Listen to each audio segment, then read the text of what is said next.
Hello, నేను మిసిఎస్ రావు. ప్రధానమంత్రి నరేంద్ర మోడీ, జాతీయ భద్రతా సలహాదారు అజిత్ దోవల్, రక్షణ మంత్రి రాజ్నాథ్ సింగ్ ముగ్గురు అత్యవసర సమావేశాన్ని ఏర్పాటు చేసుకున్నారు. పిఓకని ఏ విధంగా స్వాధీనం చేసుకోవాలి అనే దాని మీద సుదీర్ఘంగా చర్చ జరిగినట్టు తెలుస్తోంది. ఏ క్షణమైనా పిఓకని మళ్ళీ స్వాధీనం చేసుకోవాలి. పిఓకే భారత్లో భాగం. అఖండ భారత దిశగా అడుగులు వేయాలంటే ఖచ్చితంగా పిఓకే అనేది భారతదేశం కంప్లీట్గా స్వాధీనం చేసుకోవాలి. అక్కడ స్వాతంత్ర్య ఫలాలని ఇవ్వాలి అనేటువంటి కాన్సెప్ట్ తోటి ఇప్పుడు భారతదేశం ఉంది. సో పిఓకేని ఏ విధంగా స్వాధీనం చేసుకోవాలి అనే దాని మీద అంతర్జాతీయ సమాజాన్ని తమ వైపు తిప్పుకునేటువంటి ప్రయత్నం భారతదేశం చేస్తూ ఉంది. అంతర్జాతీయ సమాజం భారత వైపు కనుక మొగ్గు చూపితే పిఓకేని స్వాధీనం చేసుకోవడం పెద్ద కష్టం ఏం కాదు భారతదేశానికి. ఎందుకంటే భారతదేశ సైన్యం బలమైనటువంటి సైన్యం పాకిస్తాన్ తోటి పోల్చుకుంటే అంత ఈజీగా పాకిస్తాన్ వదిలిపెట్టేస్తుందా పిఓకే అని అంటే ఖచ్చితంగా వదిలిపెట్టదు. అందుకే భారత బలగాలు చొచ్చుకొని పోవాలి అక్కడికి, అప్పుడే వదిలిపెట్టి వెళ్తుంది. వాస్తవంగా పిఓకే అనేది భారత్లో భాగం. పాకిస్తాన్ ఆక్రమించింది. దాన్ని బేస్ చేసుకుని ఉగ్రవాదులు స్థావరాలు ఏర్పాటు చేసుకున్నారు. పాకిస్తాన్ ప్రేరేపిత ఉగ్రవాదులు అక్కడి నుంచే తమ కార్యకలాపాలను కొనసాగిస్తూ ఉన్నారు. అంతేకాదు పాకిస్తాన్ ఆర్మీ షెల్టర్స్ను కూడా ఏర్పాటు చేసుకుంది. ఇప్పటికీ 2 times భారత సైన్యం పాకిస్తాన్కు సంబంధించినటువంటి సైన్య స్థావరాలని కొలాప్స్ చేసేసింది, కూల్చేసింది. అయినప్పటికీ మళ్ళీ కొత్తవి పుట్టుకొస్తూ ఉన్నాయి. అలాగే ఉగ్రవాదులు కూడా తమ షెల్టర్ జోన్ని పిఓకే కింద మార్చేసుకున్నారు. ఇది ఏమాత్రం భారతదేశానికి నచ్చడం లేదు. పైగా పిఓకేని బేస్ చేసుకొని భారతదేశం మీద ఉగ్రవాద దాడుల్ని ఎప్పటికప్పుడు పాకిస్తాన్ పురిగొలుపుతుంది. అందుకే పిఓకేని కంప్లీట్గా స్వాధీనం చేసుకోవాలనేది భారత్ యొక్క లక్ష్యంగా కనిపిస్తుంది ప్రస్తుతం. మరి అంతర్జాతీయ సమాజంలో ప్రత్యేకించి అమెరికా లాంటి అగ్రదేశం ఈ విషయంలో భారతదేశానికి సపోర్ట్ చేస్తుందా అని అంటే, రష్యా ఉక్రెయిన్ మధ్య నడుస్తున్నటువంటి యుద్ధంలో క్రిమియా అనేటువంటి ప్రాంతం ఒక ఇంపార్టెంట్ ప్రాంతం. ఈ క్రిమియా అనేటువంటి ప్రాంతాన్ని షెల్టర్ జోన్గా చేసుకొని ఉక్రెయిన్ యుద్ధానికి పాల్పడుతుంది. అందుకే క్రిమియా అనేటువంటి ప్రాంతాన్ని రష్యాకి అప్పజెప్పమని చెప్పి ఇప్పుడు అమెరికా ఒత్తిడి తీసుకొస్తుంది ఉక్రెయిన్ మీద. అలాగే పాకిస్తాన్ని భారతదేశానికి అప్పజెప్పండి అని చెప్పి అమెరికా పాకిస్తాన్ మీద ఒత్తిడి తీసుకొచ్చేటువంటి అవకాశం లేకపోలేదు. అలాగే చైనాకు సంబంధించి కూడా చైనా కూడా ఒత్తిడి తీసుకొచ్చే అవకాశం లేకపోలేదు. ఎందుకంటే ఉగ్రవాదులు అక్కడ షెల్టర్ జోన్ ఏర్పాటు చేసుకోవడం అనేది చైనాకు కూడా మంచిది కాదు. ఎందుకంటే రోడ్డు అక్కడ ఏర్పాటు చేస్తున్నారు, అక్కడి నుంచి ఓడరేవుల్ని వాళ్ళు కట్టిస్తున్నారు సరిహద్దు వెంబటి. అక్కడి నుంచి రవాణా సవ్యంగా జరగాలన్నా కూడా ఉగ్రవాదులు ఉండకూడదు, ఉగ్రవాద షెల్టర్స్ కూడా ఉండకూడదు. ఆ కోణం నుంచి ఆలోచిస్తే చైనా కూడా సపోర్ట్ చేసేటువంటి అవకాశం లేకపోలేదు. ఒకవైపు చైనా, మరోవైపు అమెరికా సపోర్ట్ చేస్తే పాకిస్తాన్ ఖచ్చితంగా వైదొలుగుతుంది. అక్కడి నుంచి వైదొలకపోతే భారత సైన్యాలు అక్కడికి చొచ్చుకొని వెళ్ళి మొత్తం ఆక్యుపై చేయాలి.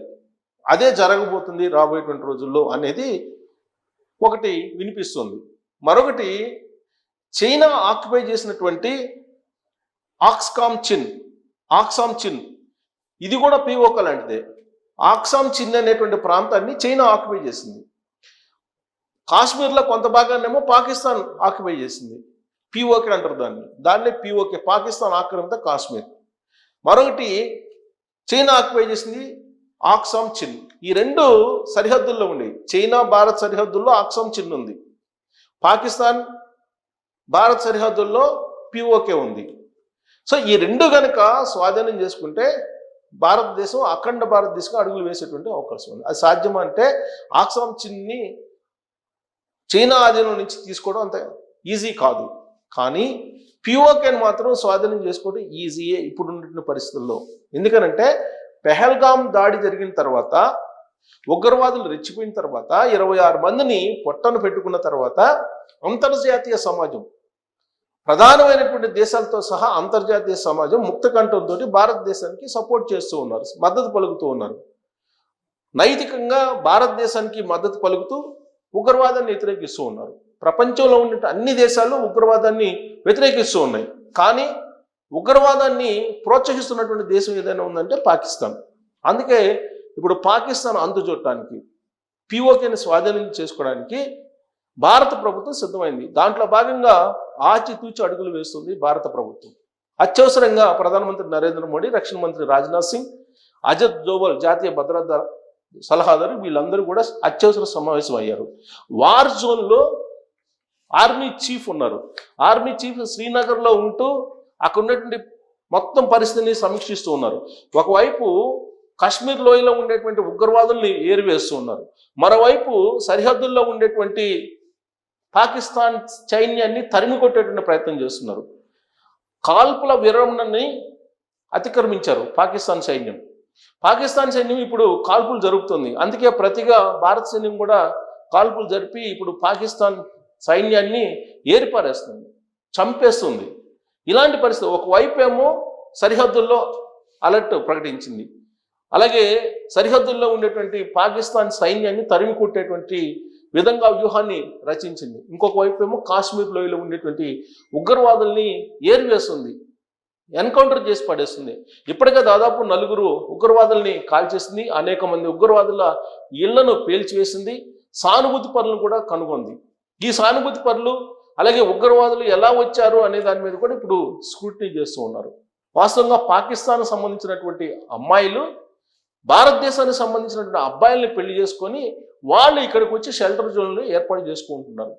వాళ్ళ తాలూకు బంధువులు వస్తూ ఉన్నారు. రకరకాల వీసాలు, 12 రకాల వీసాలు ఉన్నాయి పాకిస్తాన్ పౌరులు భారతదేశంలోకి ఎంటర్ కావడానికి. ఆ రూపాల్లో భారతదేశంలోకి ఎంటర్ అవుతున్నారు. ఎంటర్ అయ్యి ఇక్కడి నుంచి ఉగ్రవాద సంస్థలతోటి లింకప్స్ పెట్టుకొని ట్రైనింగ్ అవుతూ ఉన్నారు. తాజాగా ఎన్ఐఏ సంగ్రహించినటువంటి సమాచారం ప్రకారం ఆన్లైన్ ద్వారా రిక్రూట్మెంట్ కూడా జరిగింది, ఉగ్రవాదుల రిక్రూట్మెంట్ జరిగింది. ఆ తర్వాత పాకిస్తాన్కి వెళ్తూ ఉన్నారు. పాకిస్తాన్లో విద్యను అభ్యసించడానికనో లేదంటే ఇతరత్ర కారణాలతోటి పాకిస్తాన్కి వెళ్ళి కాశ్మీర్ లోయలో ఉండేటువంటి కొంతమంది యువకులు అక్కడ ఉగ్రవాద ట్రైనింగ్ పొంది తిరిగి భారతదేశానికి సరిహద్దులు దాటి వచ్చి ఉగ్రవాదుల రూపంలో దాడులు చేస్తూ ఉన్నారు. అలాంటి దాడే ఇప్పుడు పహల్గామ్లో జరిగిందని చెప్పి భారత ప్రభుత్వం అలాగే భారత సైన్యం భావిస్తుంది. సో ఇలాంటి సమయంలో ఇది ఒక అంది వచ్చినటువంటి అవకాశంగా భారతదేశం భావిస్తుంది.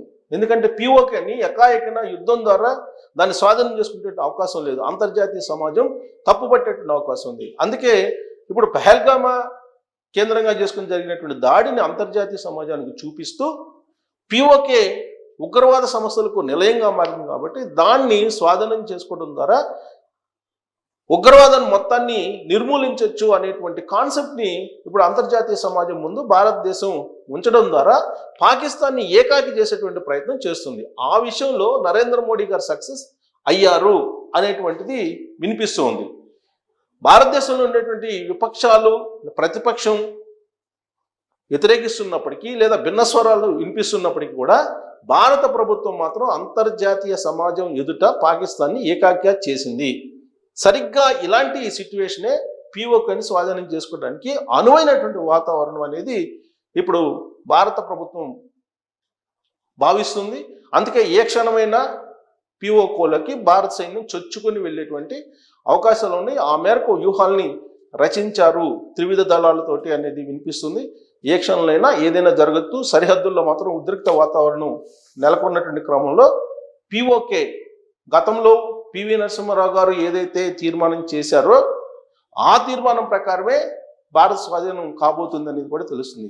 అప్పట్లో పివి నరసింహారావు ప్రధానమంత్రిగా ఉన్నప్పుడు పిఓకే అనేది భారత్లో భాగము కాబట్టి దాన్ని స్వాధీనం చేసుకుంటాము, మూడో దేశం యొక్క ప్రమేయం కానీ జోక్యం కానీ అవసరం లేదనేది ఆయన తీర్మానం. దాని ప్రకారమే ఇప్పుడు నరేంద్ర మోడీ గారు పిఓకేని స్వాధీనం చేసుకోవడానికి ఎత్తుగడలు వేస్తున్నారు. త్రివిధ దళాల్ని ఆ దిశగా ముందుకు తీసుకెళ్లేటువంటి ఒక వ్యూహాన్ని రచించి త్రివిధ దళాలకి ఇస్తున్నారు. త్రివిధ దళాలు కూడా పాకిస్తాన్ అంతు చూడటానికి సిద్ధమయ్యాయని తెలుస్తుంది. సో రాబోయే రోజుల్లో ఏం జరుగుతుంది, పిఓకే నిజంగానే భారత్ స్వాధీనం కాబోతుందా యుద్ధం లేకుండానే అనే దాని మీద మీరు కామెంట్ చేయొచ్చు. Thank you.